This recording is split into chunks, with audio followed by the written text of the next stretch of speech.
Hey everyone, it is 11:01, so we're going to get started. Welcome to the webinar on converting tensile tests into digital data. Thanks so much for being here. I'm Nick Erickson, your host for this webinar. Today, I'm joined by longtime Instron employee and materials testing guru, Frank Leo. In his nearly 40 years of experience at Instron, Frank has been part of some of the biggest product developments in our history, including the Instron Series 9, Blue Hill and Dynamic software lines, and Dynatup high-speed impact test systems. And he continues to work closely with our customers, product developers, and support teams to ensure the highest level of product quality and satisfaction that our customers have come to expect.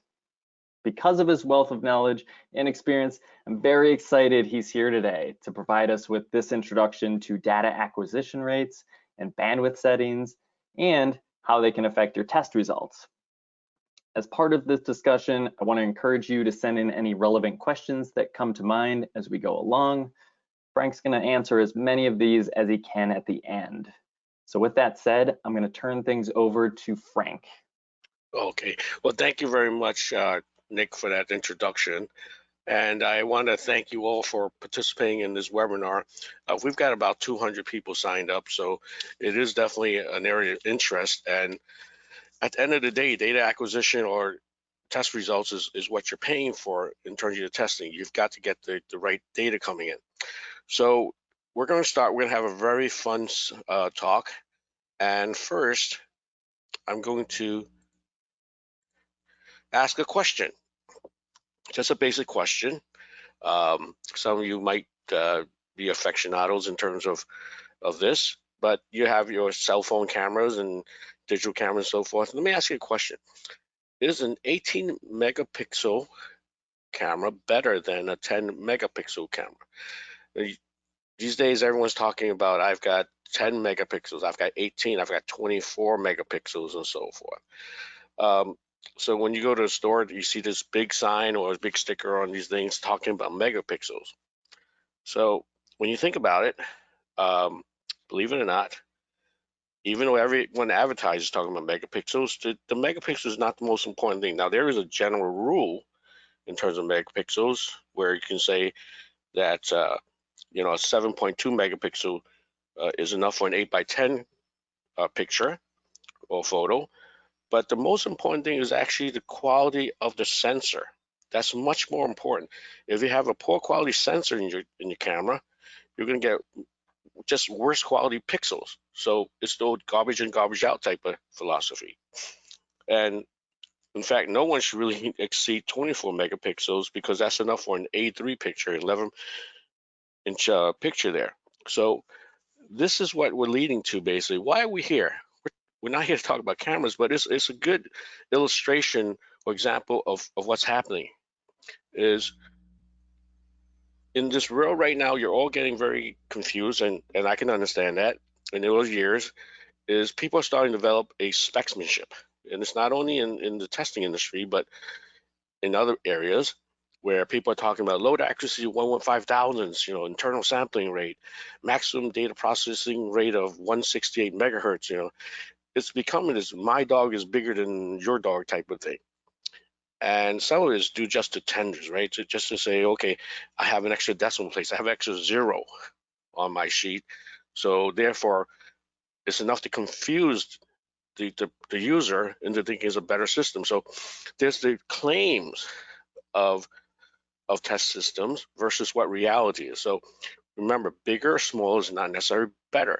It's the same for cameras with megapixels, right? What's most important is really what's important for your test or your application. Yeah, and we'll talk about that.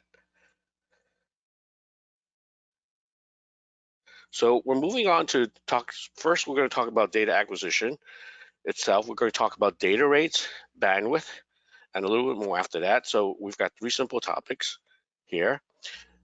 Now, we're not going to go into real deep into electrical engineering terms such as Nyquist rate, oversampling, aliasing, because I'm going to see a drop from 200 people online to 2 people online in about 2 seconds if I do that. So we're going to keep it at a different level. I'll be happy to talk to you about this a little bit later if you want, or probably you don't want to. But let's talk about what's happening in layman's terms in the system. Control and data processing in a typical Instron system. This is on the picture there is the brand new Instron 6800 series test system that you see there. And it's a really nice system with auto positioning. It knows how to get back to the correct gauge length or setup for your system. It's got collision mitigation so that your fixtures don't bang into each other by mistake or there, and protect your system. But if you see the system, you see a little diagram on the right side that shows exactly how things process. You have on the left, you see the load cell, the extensometers, the moving crosshead. You might have an extra multi-channel box or extra channels. So all these things are coming into the system. These are your transducers and amplifiers at a certain bandwidth of amplifier. Then they go through what's called an A to D, analog to digital conversion. It's like temperature, right? And a thermometer is analog. It has to be converted to digital into that. And it's coming in at a 40,000 points per second sampling rate. Hertz means points per second. Then it goes to what we call a DSP, a digital signal processor there. And then at the end, all the way on the right, it would either go into a computer or an Instron dashboard, which is an all-in-one system for the processing. So this in a nutshell is what happens in pretty much every test system that you get, right? Be it an Instron system or a different test system. You're going from left to right, taking the information and finally feeding into a computer of some sort or an all-in-one dashboard like our system here. So what are we talking about? What this is all about, this whole presentation is talking about taking an actual event, such as a test, which goes snap, pop, could be a peak point or lower trough point, or some time event, and we're going to take that actual event and convert it into an electrical signal. And that electrical signal then gets captured as digital data. So if we look at it on the bottom there, you can see it's taking an event, taking the sensors and the electronics, goes through some sensor electronics, then goes in the computer and becomes a data file itself.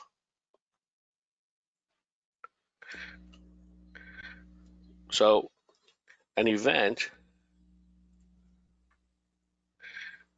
goes through the bandwidth, which is important, the filtering, which is to filter out any noise and extraneous points, and there's a data rate. These three items are all necessary to get an accurate reproduction of the event, of what exactly, and that's your data file. That's what you actually save and reanalyze, get your test results. So now I'm going to present two stories to give you an idea of how data acquisition and bandwidth, other things are important to you. The first story is the case of the same results every time. These are actually real stories, real case studies that we've seen. So here we have an older Instron system. This is 1122 system, and that's actually an operator there. And the test conditions are a fiber type of test, fiber tensile test, very high speed, relatively high speed for an electromechanical test system, about 250 millimeters per minute. And the operator just loved it. The users, the lab loved the system because they were getting extremely consistent results. In fact, the profile was almost exactly the same for every test. So very repeatable. Now, is that a good thing?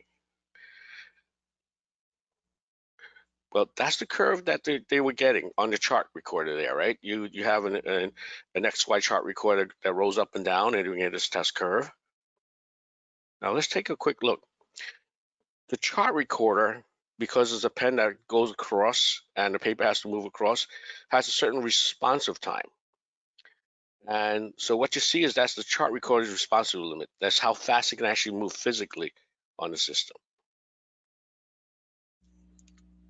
The test that the user was seeing was the blue curve. The actual event was the red curve. Now the event was happening in 1 to 2 seconds itself. Now what was happening? Why was it off by that much? That was due to the chart recorder's responsiveness. the chart recorder simply could not catch up with the actual event. Now we're talking about an older, an older type of system there. So back then, this was what the chart recorders sounded. There was nothing that could be done at that time on that. But the actual event was very different from what was actually being recorded. So the moral of this first case study is the actual event coming across into the electrical signal. There was an error because of the response of the electronics or even the mechanics there for the chart recorder. The response of the electronics is defined by what we call bandwidth itself.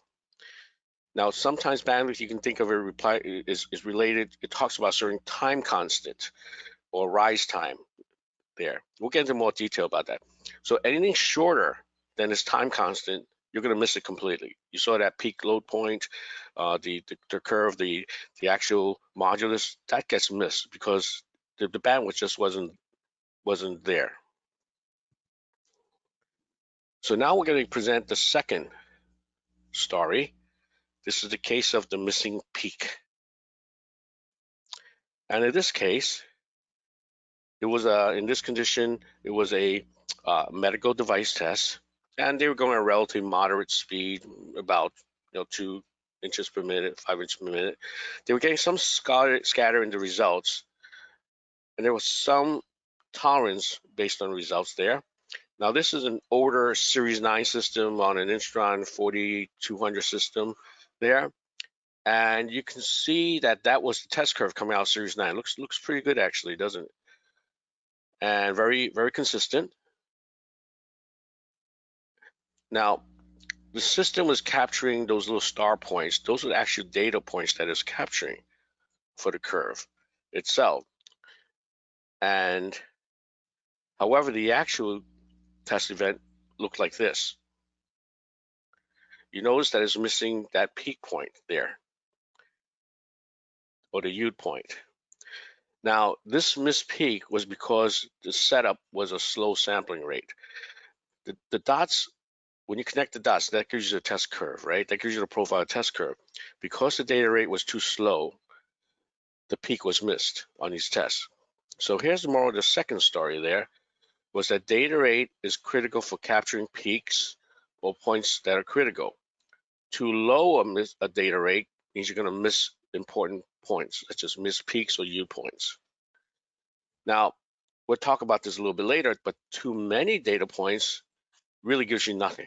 Gives you lots of data, but no additional info. So the rules of thumbs is you need to understand the nature of the event you're trying to capture. How long does it last? That's your test. Now, also understand just a little bit about the electronics you're using. Most EM, which is the test system, electromechanical, the two screw-driven test systems, have a bandwidth of between 1 and 10 hertz bandwidth. A 10 hertz bandwidth system means that the event is equal to about 15 milliseconds rise time itself. It means what that means is that any event that's less than 15 milliseconds, you're probably going to have a little bit of an issue there.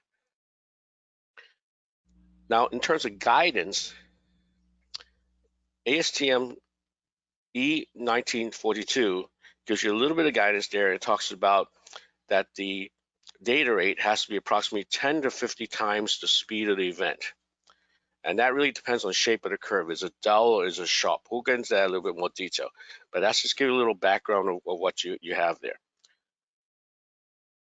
So let's get into detail, talk about the two items here, bandwidth and data rates.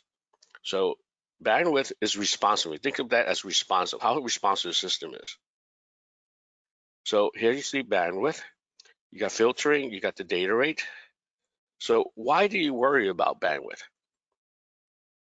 Well, you've got your signal going in. That could be a load signal. It could be a strain signal itself. And you've got your circuitry, right? This goes through the electronics before it's squeezed out to the computer itself.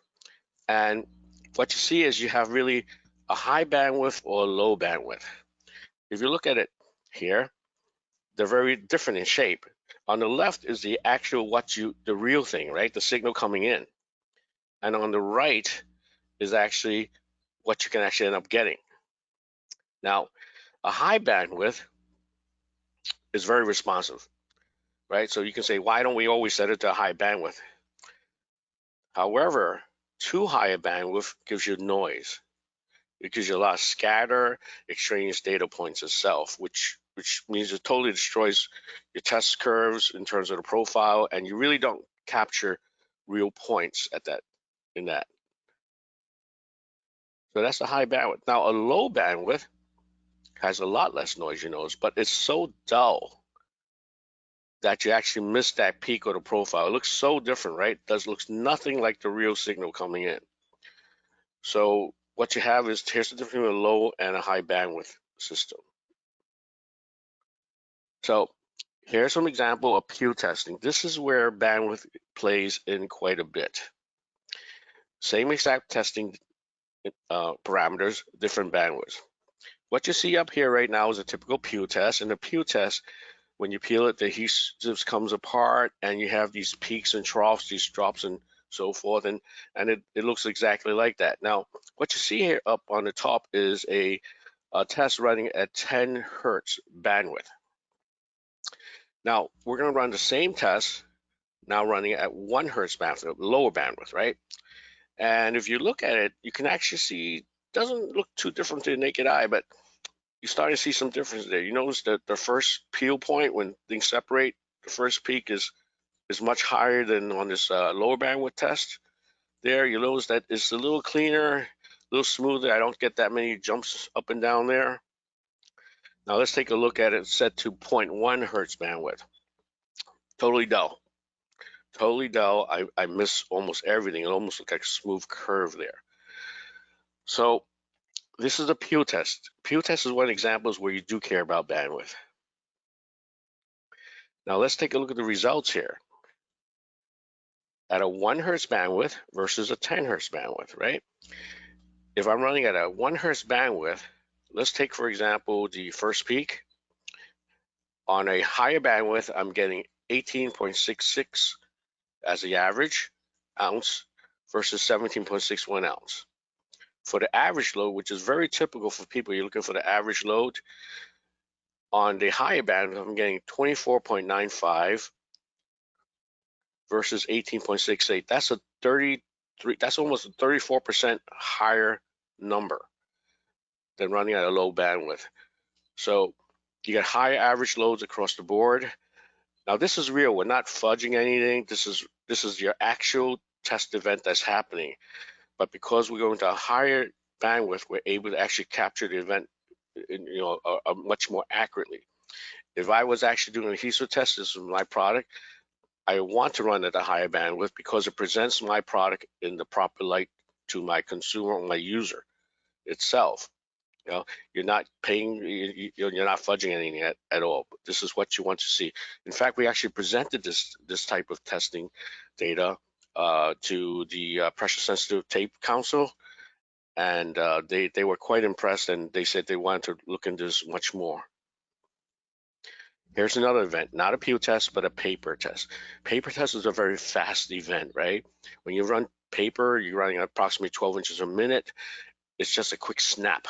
A test duration here, you can see it in this particular case, is like 0.024 seconds itself.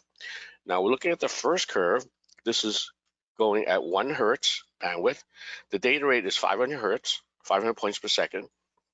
And in the second test, it's going at a higher bandwidth, 10 hertz, and the data rate is 500 hertz. Same points per second in terms of the dots that I'm collecting there, right?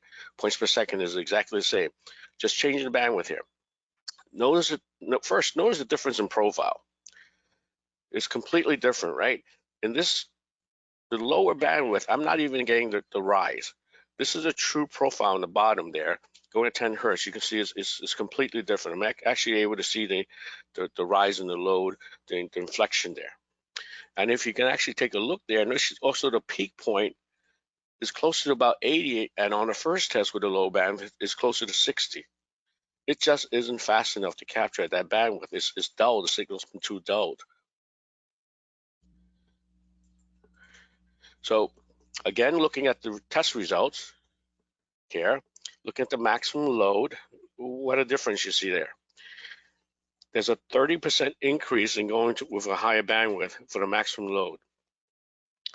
And in terms of secant modules, because of that profile change, it's 106% difference in terms of the secant modules here, and 68% in terms of the TEA, tensile energy absorption. So for what you may not consider a really fast event, but a paper test would just be a snap in less than a second. Bandwidth is important.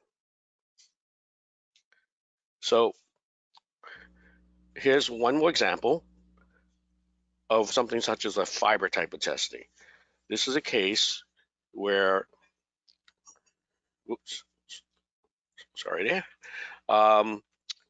There was a user actually had an Instron 5500 system, a beautiful system, and they were capturing the lower peak points in the tensile test, but they were also using a simple force gauge stand, and they were actually setting the force gauge band to like 5,000 hertz bandwidth, and the 5500 set to 10 hertz, and they were saying, gee, this force gauge is giving me better numbers, better peak points than the Instron system, which costs much more. And we didn't quite understand that, and then we said, let's get some of the testing back into our application lab. So, this is a great service at Instron. We have an applications lab where we can try different specimens. So in case you want to know, if you want to check out whether a better bandwidth is something you should look at, you can send us some specimens and we'll be happy to take a look at it and do some comparisons. So here we have, in this particular case, on the left was the actual testing at a default of 10 hertz for the 5500 system. Well, it looked exactly smooth, right? So we said, let's set up a little bit higher. Let's go to 100 hertz, right? 10 hertz bandwidth. Look at the event there, a totally different profile. That was the actual event on the right that you see there. So same test, different bandwidth.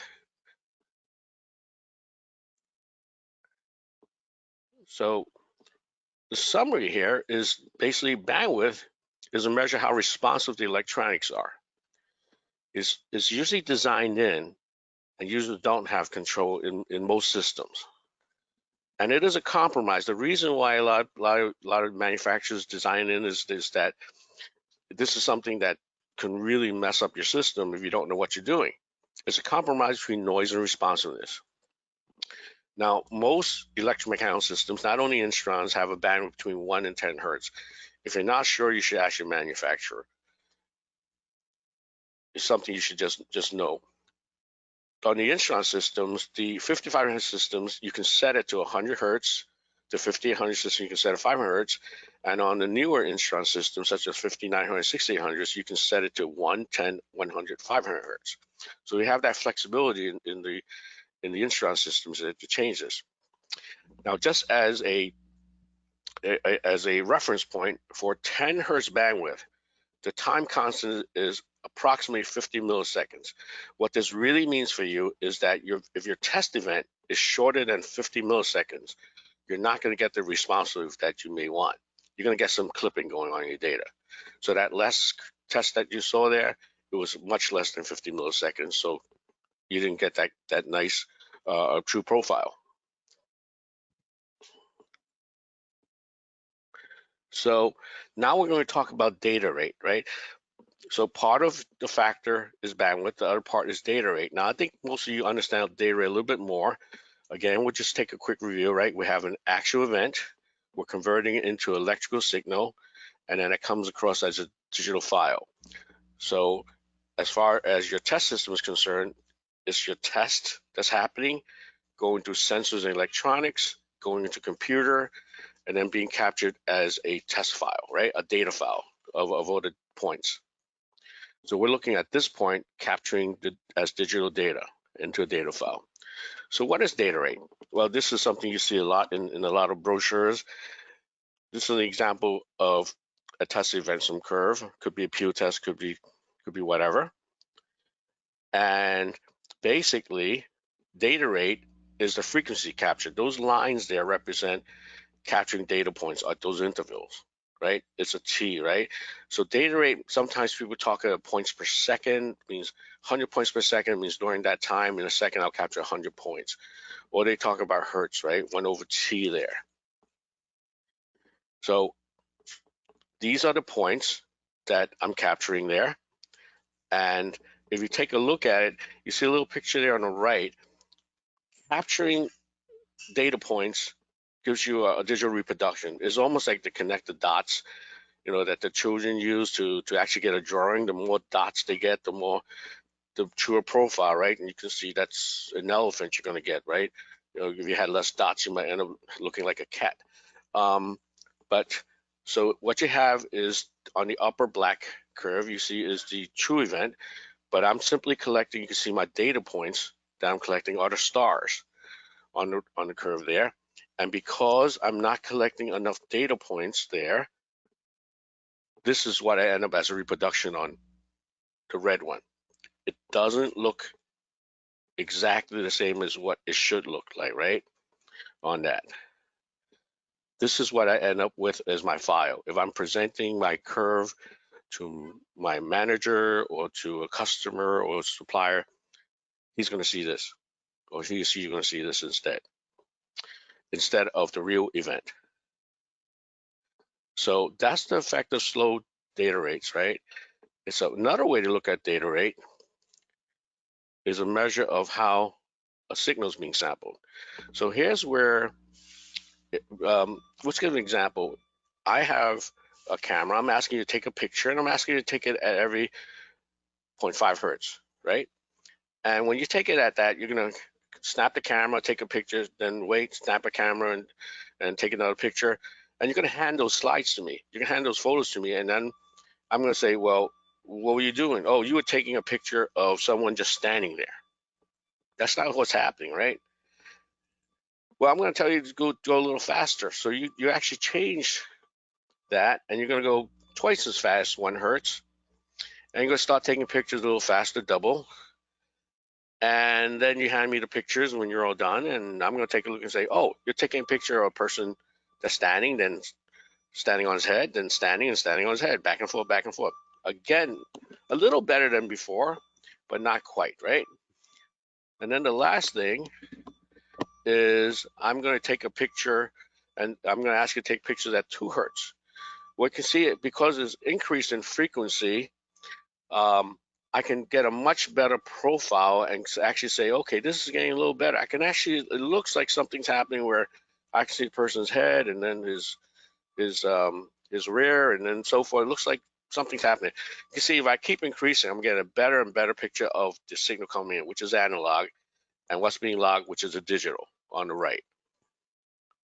So just remember, low data rate, too low a sampling rate ruins your output, no matter what the input is there. So you can see that it's a balance there. But high data rates cannot take care of poor input, like a lousy bandwidth, right? A poor bandwidth is not going to be any good. So it's a balance between them. And then I know a lot of questions saying, well, what exactly is the balance there, right? So we're going back to talking again, event, electronic conversion. You get a good data rate. So it's a balance. You must get, what you're shooting for is a good bandwidth and a good data rate together, right? Otherwise, if you get a low bandwidth or a low data rate, you're not going to get a true profile coming out. So what in many cases, what you need to do is look at what you have for data rate in terms of flexibility. In some systems, the data rate is fixed, right? You can't do anything about that. That's what you're trying not to get. And sometimes it's set for entire length of test. In fact, some systems, they can go at a very fast rate, but they have a data buffer, which means, once it hits that data buffer, it starts throwing away data. So you need to watch out for those type of systems. Increments are pretty good. Increments means that you can have a variable rate. It only takes a snapshot. It only captures data when the increment changes. So for example, if I was running a creep test, which is a load hold test over a long time, I really don't want to collect it only based on a time constant, right? Because if the load doesn't change for an hour, why should I collect that much data? I only want to collect it when the load changes by a certain amount. So you want to look for a system where you can get data rate changes based on an increment or combination there, either or, this and so forth. That will save you a lot of data points in your system and actually gives you the ability to actually collect what's critical. Okay, higher data rates than needed just makes the slow system. In ASTM E 1942, it talks about data rate is equal to more than the order of 1% of the peak itself. You find something appropriate there. Higher data rates don't give you more information. They just give you huge data files and slow down your system. Many manuals talk about, oh yeah, we're going to give you high data rate, but be aware your system's going to chug for half an hour. Here's the data comparison for metals. In some of the standards, they actually tell you what data rate to use, which is good.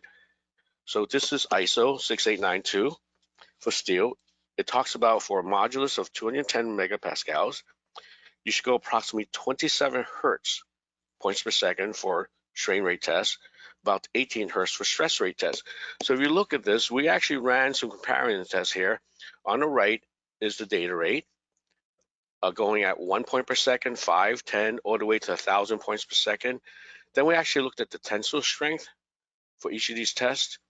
And you notice that for any test that's over 25 hertz in terms of the data rate, right in this section over here, there's almost no difference in terms of the test results, right?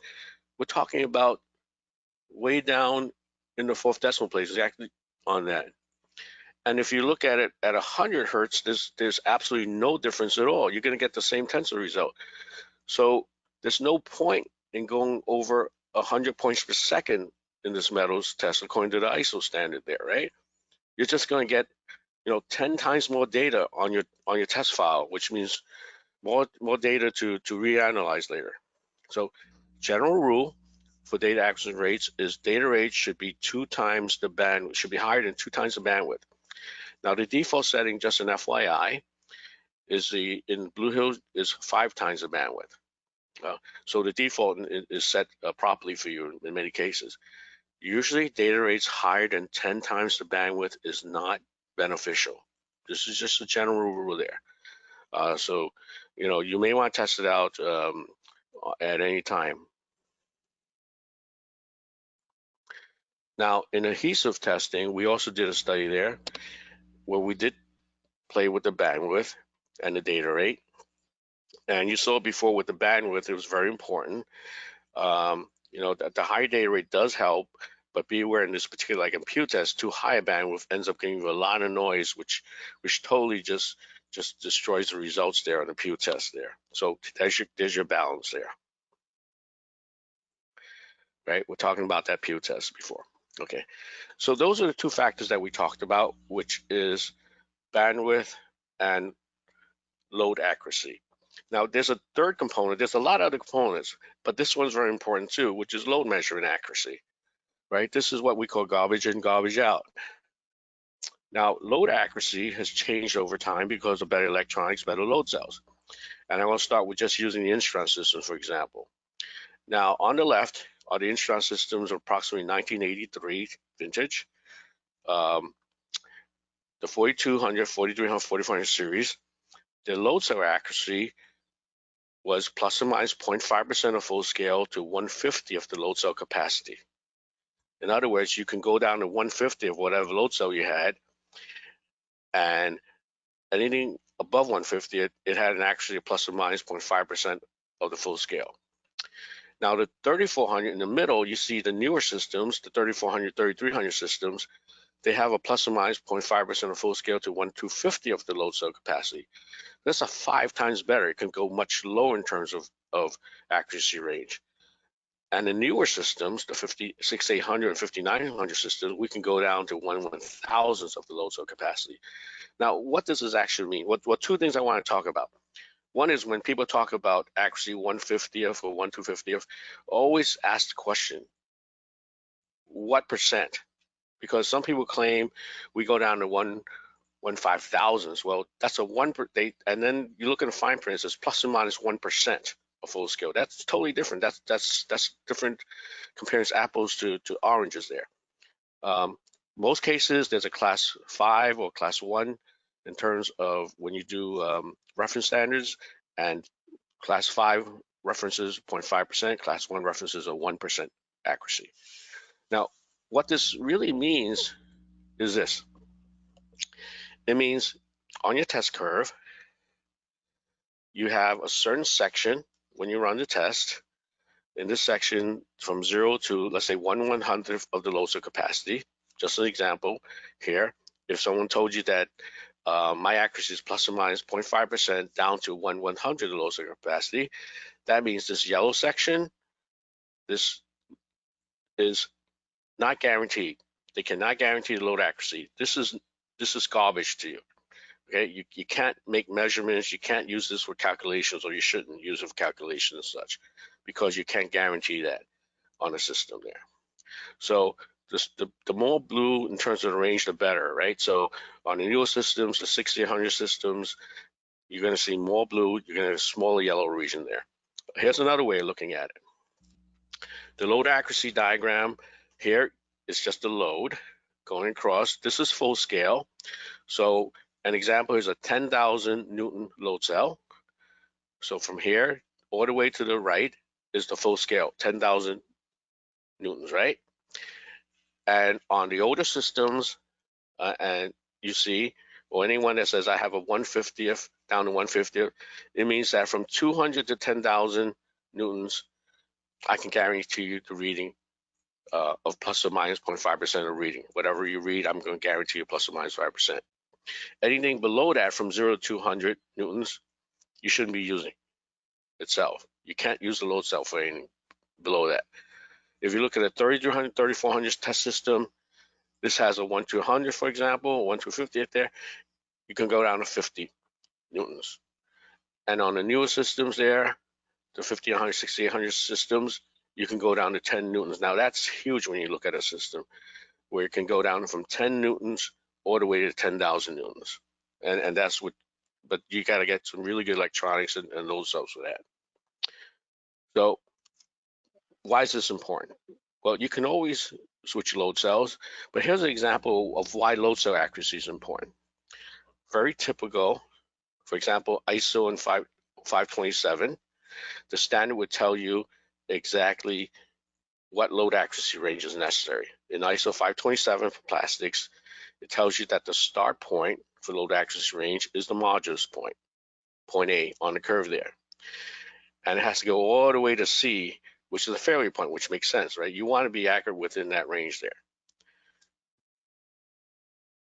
Very typically, for a plastic compounder, you have many different materials.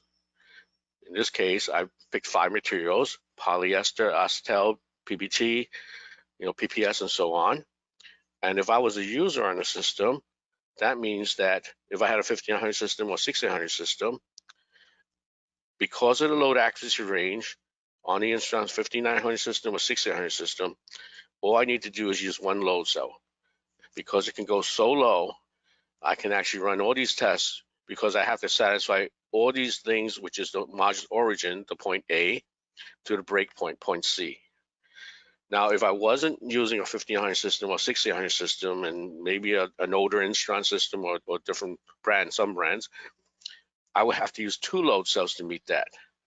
A 5 kilo load cell for the test that had a lower origin, because it's much lower in range, and then I have to use a bigger load cell for the much larger breakpoint test there. So the beauty of having of load cell accuracy range is you have to know that, you know what load cell to use, what's good, what's bad in terms of your data, and also saves you a lot of money in terms of buying load cells or changing load cells. Another example here is your flex test in a plastics in this application. Your tensile tests are almost always much higher than your flex test results. So this is a case where you want to have a load cell with a good load accuracy range. Okay, so moving on there. So final word here is many other factors can affect your test results. Remember, it's not just what we're talking about, although it has a huge effect on what you have there. You have other items that can affect your testing. That includes electronic interference, right? Your system, in some cases, can be affected by what else is around it. Not following ISO ASTM verification. You should be verifying your system each year. In fact, ASTM ISO talk about if you move your machine to another lab, you should re-verify it because it affects your system. Poor alignment, system compliance. This is talking about how stiff your system is. There's a lot of slack within it. That can affect your results. Test slippage, jaw breaks. There's all these factors. So we're just talking about part of what affects your test results there. Now we're talking about before I was talking about electronic interference. Now this is what Instron does to minimize a lot of that. So if you look on the top there, we do environmental and altitude testing. We test up to 4,000 meters for the new 6800 systems there. Now 4,000 meters is actually higher than Mount Fuji. So we're simulating actually putting our Instron system up on Mount Fuji to see if the test results are different itself. Electrical. You can see we actually send out our systems into different rooms and we bombard it to meet the industry standards there, EMI and so forth. So these are just some really nice pictures here showing what we go through, because we have seen in the past where people, they suddenly a radio tower or one of those cell phone towers gets located nearby, and test results can change for some people, right? But this is what we're trying to prevent on that. We're trying to get down to that detail. So in summary, Instron is a company where we've been in business for over 70 years, and we're proud of that. And our mission is to measure an event, to convert it to electrical signal, and to capture data to the highest accuracy necessary, right? Bandwidth matters, especially for fast events, okay? Data rate is important. Too slow, you're going to miss data. Too fast, you're going to get lots of information you don't need. Plus, you're going to have a very slow system. If you ever run the test, your computer's just going to go slow for no good reason. Now, for the majority of people testing, bandwidth is not an issue, right? But beware when you're testing fast events like pew testing, or even the composites testing where you hear snap, crackle, pop sound and so forth. There's an event happening you can't see with your naked eye, but you know that might be affected by bandwidth. Selection of data rate depends on the event. So anywhere from 10 to 50 times the duration of the event itself. For a sharp event, usually with 10 hertz bandwidth, use about 500 to 1,000 hertz. For a dull event itself, use more like 50 hertz, 50 points per second there on that. So you do have much better data capture, what we call intelligent data capture in newer systems, where you can set the bandwidth, the data rate, whether to collect data based on a load strain rate, strain rate change. So make use of those to save yourself some room on your computer if necessary. So this is a quick little presentation. I hope you can actually benefit from seeing the relationship of data rates and bandwidth, and also especially load measurement accuracy range in terms of your testing. Okay, so I'm going to thank you all. I want you all to stay safe and healthy. That's the most important, more than anything else. And if you have any questions, feel free to just drop it into the little questions box on the side. And I still see a couple of questions pop up, so I'm going to try answering some of them. Let's see. And so here's some questions there. Let's see. Sensitivity of modules to data access rate. Oh, this one's great. Thank you, whoever asked this one. Data access rate is very important for modules. For example, in Blue Hill Universal software or in OR software, you have different algorithms for modules. And in some of the modules, you do a least square fit. You break up into segments, do least square fit. So obviously, you need a good number of data points for the modules line. The modules line is where you have the most, is critical, because that's one of the areas where you have the most change in terms of load versus extension data there. And because you do a lot of least square fits or different calculations that require a lot of data points, you do want to collect as much data as you can as necessary for the modules point there. Okay, I hope that answered that question. Let's see, Blue Hill universal limits were storing data during, for example, along one test or test of many specimens. Okay, the Blue Hill universal software has no limitation as far as collecting data for each test. The load extension points, for example, it's just as much as your buffer can hold. It's one of the unique features of the system. But as we talked about, you really don't want to collect much more than you need there on any system there. And let's see, what else do we have there? Someone asked about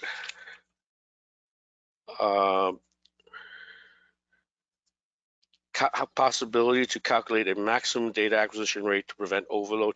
I think we discussed that just before, saying, the general rules on that one, and some of this trial and error that you have there. And always you can consult with us on what you need there.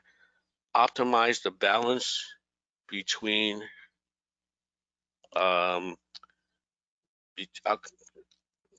data collection and graphs.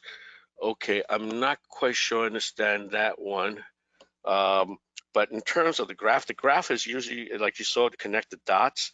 That is just a recreation of the test event based on your data points there. So it really depends on your data rate, what you choose there. And I'm not quite sure. You might want to expand on that one a little bit there for me. And so I guess there's a few more questions there. But in the interest of time, I actually ran over it. Nick, do you want to jump in, or because I want to respect everyone's time limit? Yeah, no, thanks, Frank.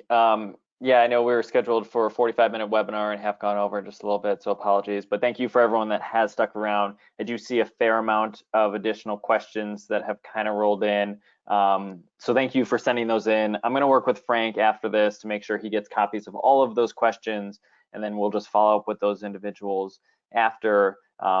This is obviously a very popular topic, lots of good questions. So we'll keep this in mind and potentially doing more with this topic and content in a future webinar. So yeah, thanks again, Frank, for presenting. I just want to mention before we wrap up that today's recording will be available on our YouTube channel. I'm going to try and upload that in just a short little while. I'm also going to send each of you an email with a link to the recording. And then next week, I'll be joined by Teresa Smith, who's going to be here to talk about the automated XY testing system and how it can improve efficiency and repeatability when testing multiple components or when testing multiple locations on a single device. You can find a link to sign up now on Instron.com. So with that said, I just want to thank Frank again for presenting today, and thanks to all of you for attending. We really appreciate your time. Stay healthy, everyone. We hope to see you again next time. Okay, thank you.